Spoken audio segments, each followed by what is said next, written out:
Welcome to episode number 317, where my client Lucy shares her Ayurvedic experience and her experience on letting go of perfectionism, which led to a lot of stress in her life. Lucy also shares the increased awareness she now feels, along with the increased mind-body connection. So please stay tuned.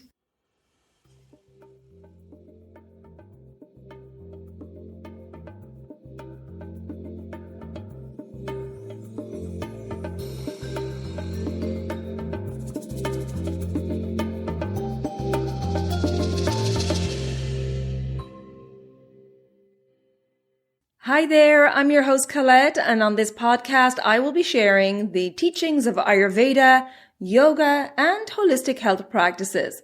Now, if you're new to Ayurveda, I recommend checking out the first couple of episodes where I do an introduction to Ayurveda and the mind-body types. Thanks for listening, and now here's a new episode.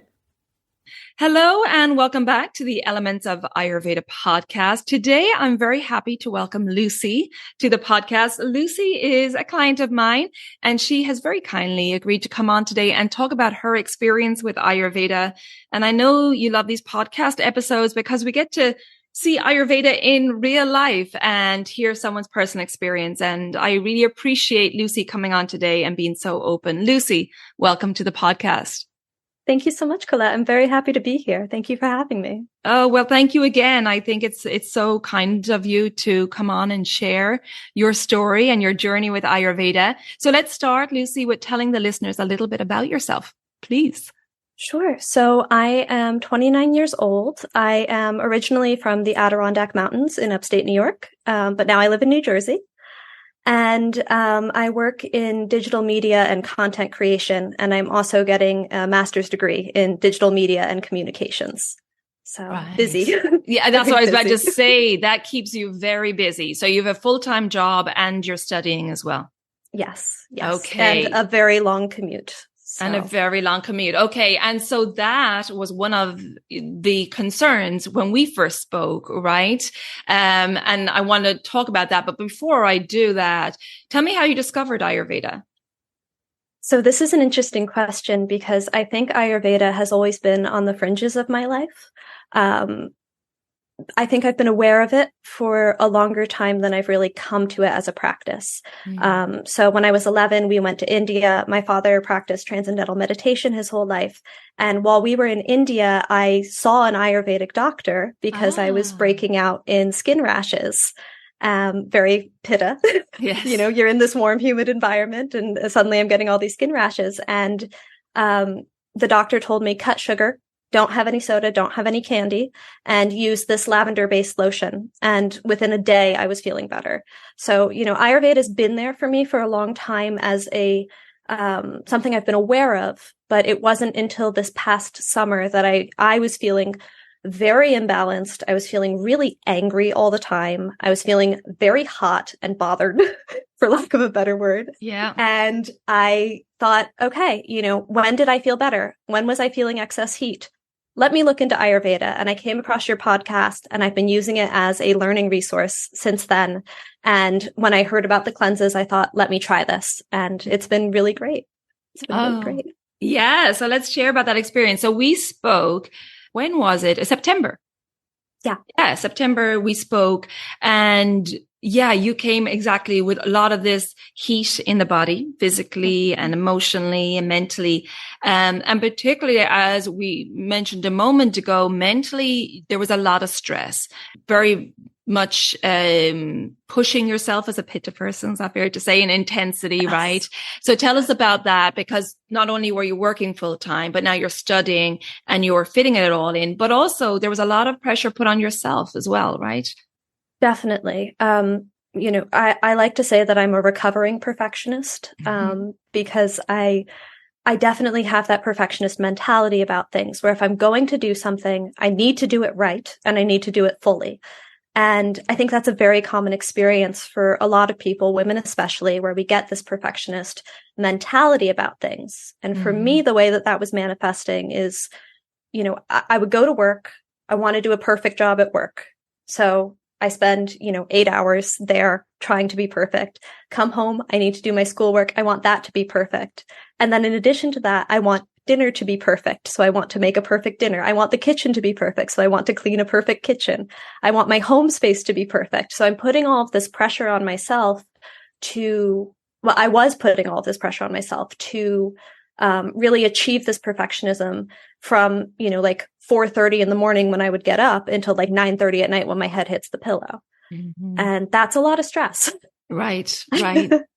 Yeah. And it was nonstop. And you had that intensity. I remember when we spoke, you had that intensity right until bedtime. So there was this lack of winding down at bedtime. So even in your personal relationships, there was an intensity because you were always on and there for others. Yes. And that was something you mentioned, that in your normal day-to-day life, you felt that you were always on.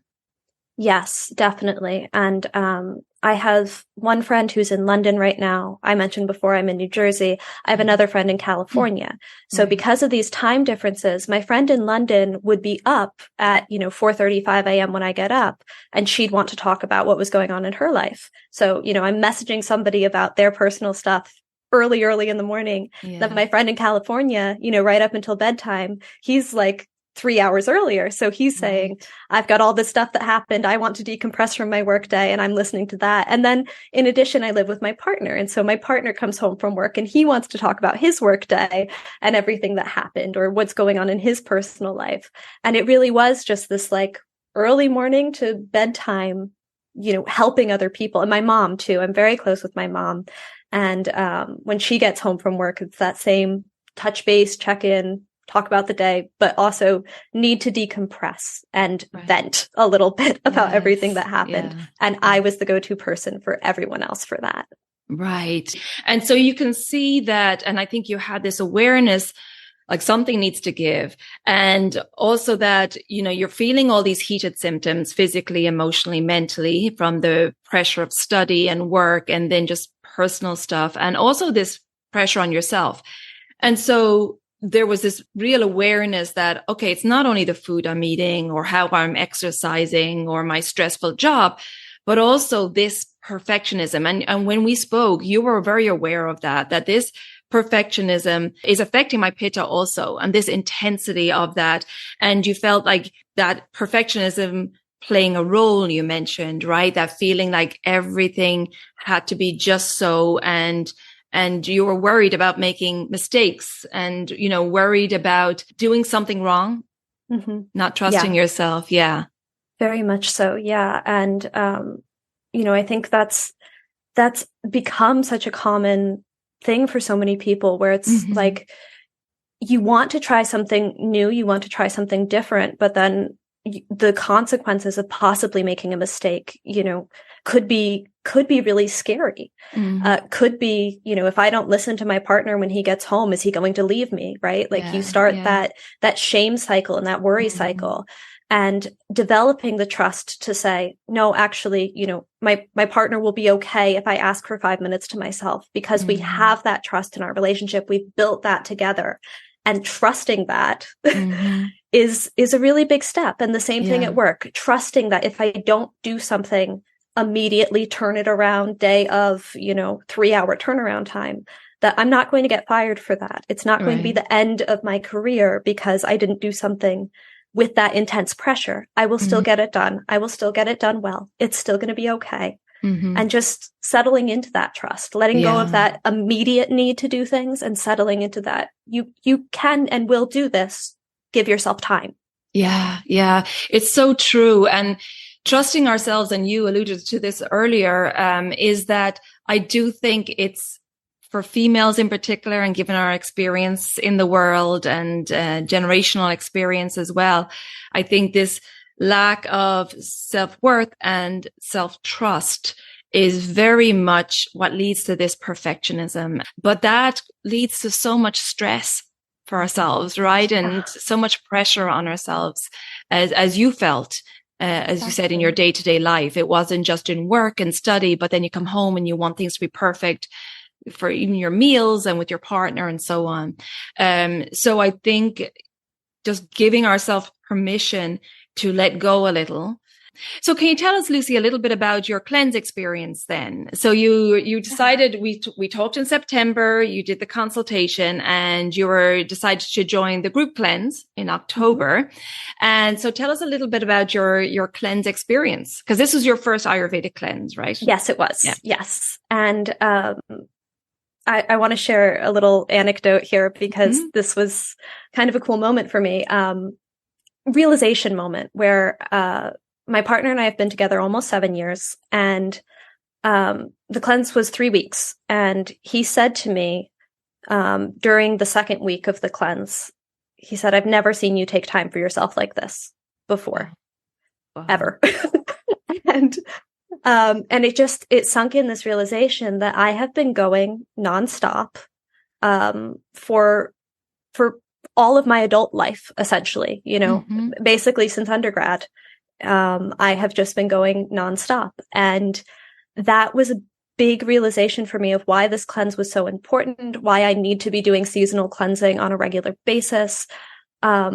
Is there's that push, there's that, you need to get through everything feeling. And then when you actually stop and sit and take time for yourself, it allows you to process all the things that you've been doing, and it lets you move forward with more strength and more connection, both to yourself and to others. Yes. And that's been such an important part of this process for me. During the cleanse itself, I realized how much TV and media I was consuming during my day. Just, I would put on a podcast episode or a TV show as background noise. And I was watching or listening to probably 4+ hours of TV during the day, just doing that. And in taking time to reconnect with silence in everything, I'm cooking and it's silent, and cooking is the focused activity. I felt this stronger connection to myself, this balancing of that, Vata, do everything at once, multitasking energy, and shifting that to, I'm doing one thing. This is what I'm focused on right now. And that was really great. It was really, really great. Yeah. And I know you mentioned in the community with your post, I was just looking back on them, you were enjoying the simplicity of the cleanse, right? And the less responsibility of meal prep, because everything was planned and made easy, that you weren't having to think of what am I going to cook every day. But also on that point where you were really focused on what you were doing, you put up some lovely photos of your daily walks. And you said that the photos around the pond, you were aware of the water, the breeze, the trees, the birds. And it was just so peaceful that you were really in the moment. Yeah, exactly. And that's something that I haven't done that in a very long time, to just listen to nature that way. And, growing up in the Adirondacks, I grew up with a lot of nature. It's one of the most beautiful places. Yeah. And, I was a downhill skier. And so, I remember being like -30 degrees, top of the mountain, wind whipping around. You're just so cold, but also there's all this beauty of just like, there's snow, there's ice. You can hear the crackle of the ice settling and the trees creaking. And that feeling, even though that was a winter experience and this was more of end of summer, early fall experience, that feeling of just being present and alive in nature came back to me in this really beautiful way. And I want more of that. Now that I've had that again, I want to cultivate that and seek out those experiences. Yeah, I love that. And you were very aware of putting up boundaries in the cleanse as well.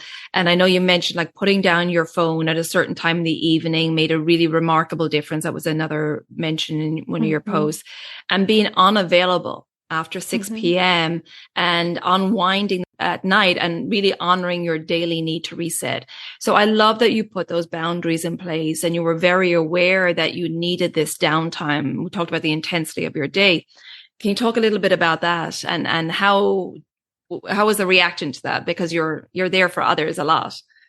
Yeah. Well, I think one of the big things that a lot of people do is put these pressures on themselves of feeling so important for other people. And we are important to other people. That's true. The people who rely on us do rely on us. But there can be more freedom in that than I think we realize. So if we ask for what we need from people, they tend to be willing to hear that and receive that information. And that's something that I found with the cleanse is if I said, I'm shutting my phone off at 6 p.m., I'm not going to be available after this time. The reaction was not, oh, now we're not friends, or, oh, now I don't like you anymore. It was just, oh, okay, I'll talk to you tomorrow, which was great. Yeah. It was like, all I needed to do was ask, and it was heard. And, and that goes back to this idea of trust, is that, I was feeling at first like this is too big of an ask. I don't trust that my friends will still be there for me if I set this boundary. And the reality is that my friends trust me in return. So there's no pressure of if I don't respond immediately, I'm going to like lose them from my life or something. That's not going to happen. Yeah. And it allowed me to, because what would happen before was it would be, 9 p.m., right? I've had a long day. I'm trying to help a friend with a problem. And I'm not showing up as my best self. I'm sending off short responses. I'm sending off like, let's get through this type of responses to just finish the conversations that I can go to bed. That's not showing up for my friend in an authentic way when they have a problem. By setting that boundary of phones off after 6 p.m., I'll talk to you tomorrow. Then if they text me with a problem and I respond to it the next day, I have time to think about it. I have time and energy to prepare a response that's actually genuine and helpful to them. And that has made my friendship stronger. It's actually formed more of a connection. And that's true for my mother and my partner too. If my mom wants to talk to me about her work life and things have not been going well, I can give a more compassionate response to that the next day than I can when I've also had a long day and I'm at the end of my day. Right. It's so true. And you can see that pressure you were putting on yourself because you felt you had to show up for them. And then you're like, oh, I could shift this. And, as you said, it's just really putting those boundaries in place. And therefore you're not draining yourself. And that, that resentfulness is not creeping in, because at the end of a long day, when someone's draining, you're feeling drained and someone's pulling on your energy, there can be this feeling of resentfulness. So it's just helpful for everyone when you put those boundaries in place. And you talked about your partner there, and we have spoken about this. And I loved it that, you're talking about how when you come home from work, and, you've had this commute and like there's this tendency to offload. Can you share a little bit about that and this connection with your partner, which is beautiful? Yeah. So, let me go back just a little bit and explain to the listeners. I have a 55-mile commute each way. So it is about an hour and a half per trip in the car. I spend about 3 hours in the car a day. Which is a lot of time. And, I live in New Jersey, which for listeners unfamiliar, New Jersey driving is, probably some of the worst driving in the United States.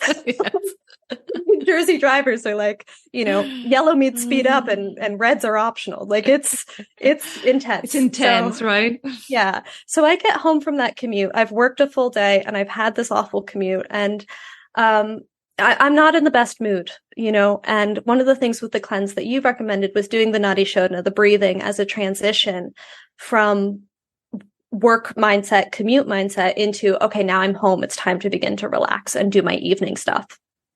And there was one day when I got home and I'd had a horrible commute. There'd been an accident. I was in traffic. It took me closer to 2 hours. And I had told my partner before, like, when I get home, I want to do the Nadi Shodhana. This is going to be part of the routine now. And I got home and I immediately was just like, I don't want to do anything.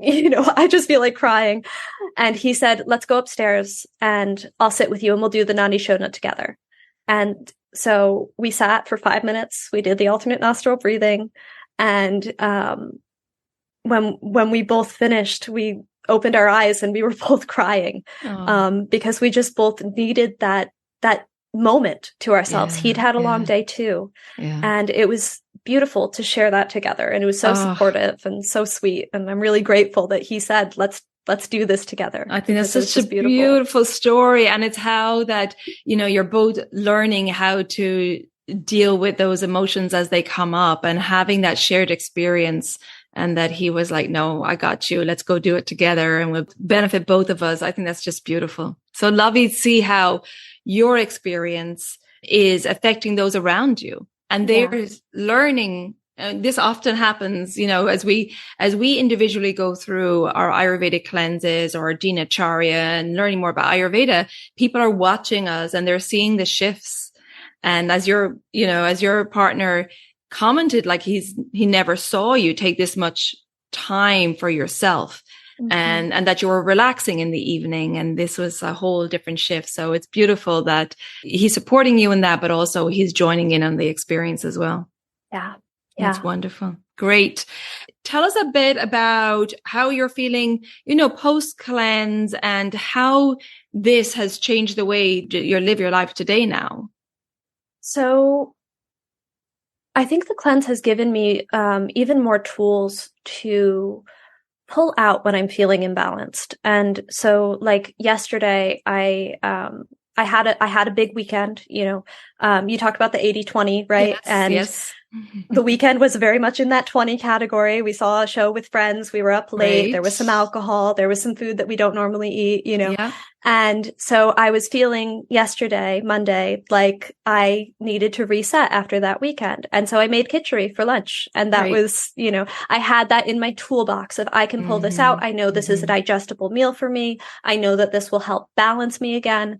So let's go with that, right? And I've been drinking, the herbal teas that are good for my dosha type and that will help bring me back in balance, and the seasonal aspect of drinking those warm liquids right now as we enter the Vata stage of the seasons. I feel like all of that has really helped me.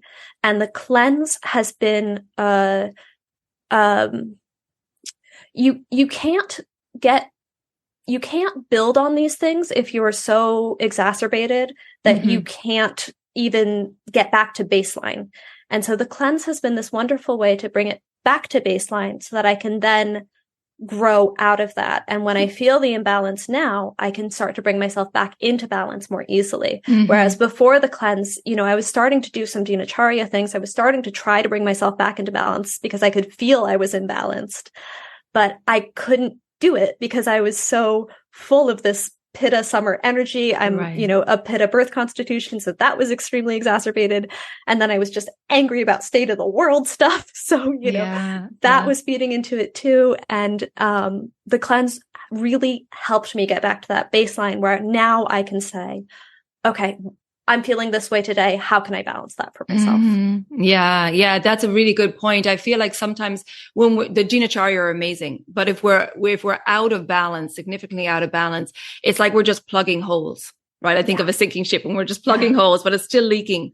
And what the cleanse allows you to do is a complete reset. Let's take it back to basics. Let's take all the stressors out. Let's simplify and modify our daily routines, and it's all about self-care. So it brings you to that real state of balance, a really clean foundation.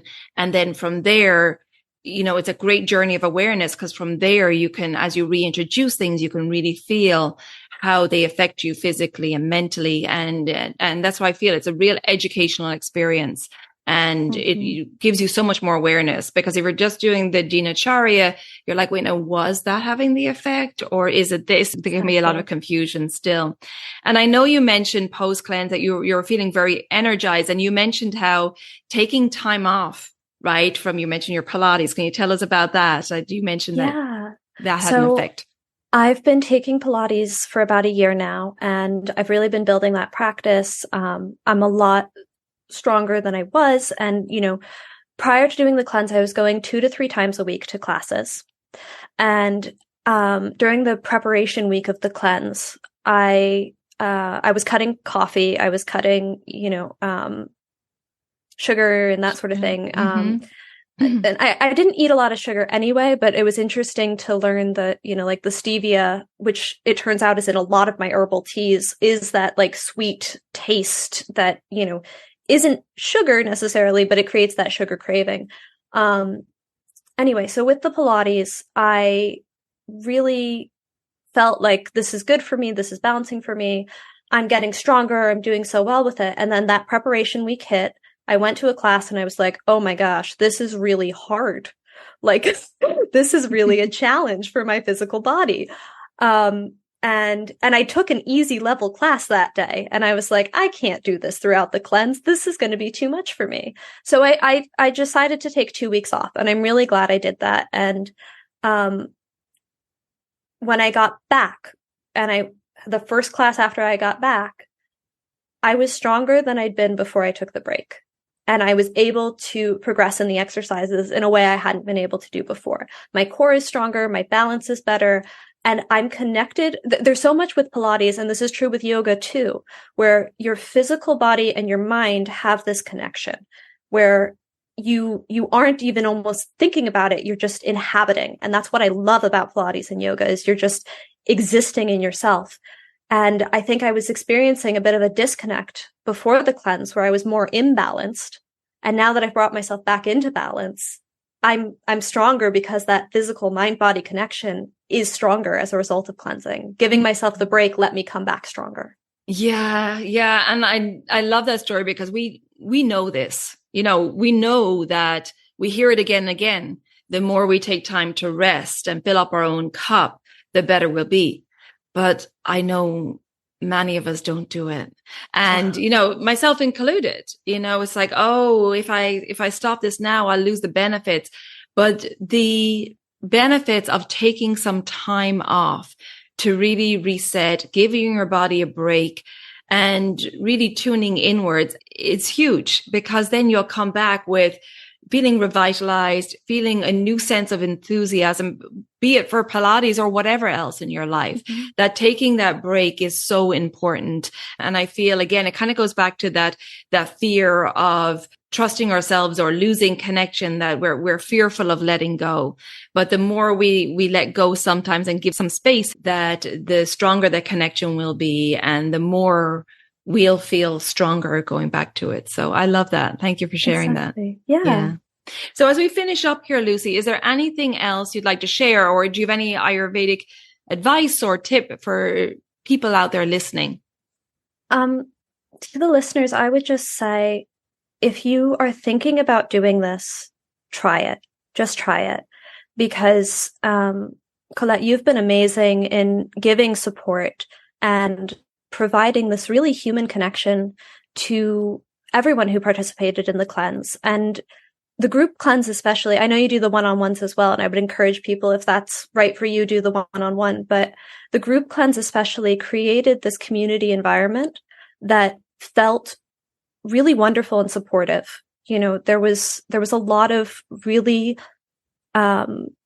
great energy connection between the people who were participating. And that was something I appreciated, because especially coming out of this pandemic time period of disconnect, the more that we can connect to one another, I think the stronger we grow as a society.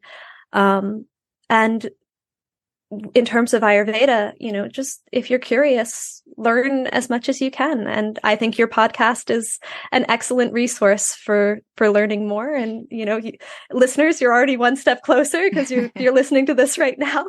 Good job. There you go. There you go. Thank you. Thank you for your kind words. And it is lovely to do it in the group environment as well. If those dates suit people, that it is nice to feel that camaraderie, because a lot of people out there are not finding people in their locale who are familiar with Ayurveda. And that can be tough too, because you feel like you're on this journey on your own. So that group format really provides that community. And one last thing I want to ask you about, which I had in my notes, because we were talking about before we hit record about telomeres.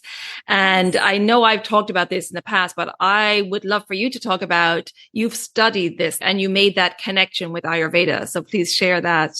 That'd be wonderful. Yeah. So, when I was in undergrad, I had maxed out my creative credits. And so my senior year, I had to take a math or science class. And fortunately, there was this class called The Biology of Living and Dying that looked at essentially nutrition science and the human evolutionary development of our digestive system. And a big part of that was telomeres, which are the end caps on our DNA.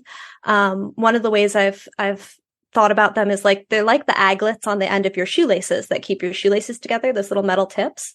And when that aglet is gone, right, your shoelaces unravel. And it's essentially the same thing with your chromosomes, where when these telomeres shrink down too low, then your actual DNA begins to essentially unravel. And we see all of this aging related illness. We see, chronic disease, we see diabetes, we see dementia, we see arthritis. And one of the keys to longevity they found is keeping these telomeres long. And the recommendations for healthy telomeres are things like eating a soul diet, seasonal, local, organic, all of that. And getting out in nature. They found that people who are in nature environments more often compared to urban environments have longer telomeres. Managing your stress. All of these things overlap with everything that we're learning in Ayurveda about keys to health and longevity and keeping that ojas strong. And that just, to me, is like, this is the science that supports this ancient way of living and way of being, and the true health and longevity aspect of science of life. Yeah. It's amazing. It's lovely to hear. We know this Ayurvedic wisdom is amazing, and it resonates with all of us so much, but to hear it then in modern science and just reinforced how important these habits are day in, day out, and our daily dinacharya, it's amazing. So yes, we're hearing a lot more about telomeres now, and it is essential. The length of our telomeres, there is a correlation with our longevity. So keep on with those dinacharya practices. Lucy, thank you so much for joining us today. I've loved chatting with you. I've loved supporting you through the cleanse. It's been amazing to see your journey and to see you have those aha moments. And, you should be so proud of yourself that the commitment you gave to the cleanse, and, it's really been inspiring to me as well. So, and I'm sure to those around you, as we can see, they're all watching what you're doing, and it's having an effect on others. So thank you so much. Thank you, Colette. Thank you so much. I hope you enjoyed that conversation with Lucy, and thanks again to Lucy for coming on and sharing her Ayurvedic cleansing experience. Now, if you would like to have your own individually tailored cleanse experience, then check out my online offers. The next discounted group cleanse is starting February 2nd, 2024. And you can also opt for a private cleanse where you get to choose your own dates that work for your schedule. Both cleanses, whether it's the private or the group, have the same format. They both come with a 90-minute online consultation with me so that I can tailor the recipes, the self-care, the mindfulness and routines and so on to you and your lifestyle. And perhaps this could be a great gift for the holidays, whether for yourself or for others. I have online gift vouchers available too for my online consultations and cleanses. So check out those links in the show notes. And if you have any questions before you book any of my online services, then just take advantage of my free 15-minute Services Enquiry Call, where we'll hop on Zoom and I can answer all of your questions. If you haven't already subscribed or followed the podcast, please do so, and the new episodes will automatically download for you. And if you would like to rate and review the podcast, I would really appreciate that. You can do that wherever you listen to your podcasts.